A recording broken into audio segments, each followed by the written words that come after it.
বিপুল ভোটে নির্বাচিত হয়েছেন, যা অসাধারণ। সে আজকে জাতির উদ্দেশ্যে কিছু ভাষণ রাখবে। হ্যাঁ, তাকে কালকেরা শপথ করাবো আমরা।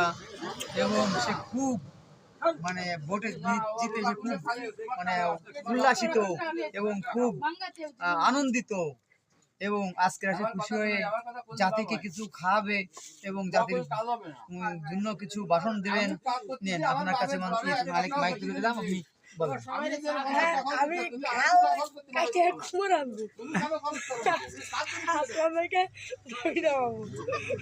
কি কয় মুগুর মারবো আর ব্রিজ গেছে সার ফেলাবো, ব্রিজ দেয় না, এই রাস্তায় গাড়ি করে কোনো চলবে না। এই যে রাজনীতি রাস্তা, এটা তো মাটির রাস্তা, এই রাস্তা কোনো উন্নয়ন করবো না আমি। আমি বিপুল ভোটে দিতেছি, এর কোনো আসলি সেইটা আমার পকেটে যাবে। আপনারা দেখছেন আপনাদের যে জুনিয়র নেতা সে যে ভাষণগুলো দিল, আপনারা সকলে বেশি বেশি করে শেয়ার করে আমাদেরকে উৎসাহিত করবেন।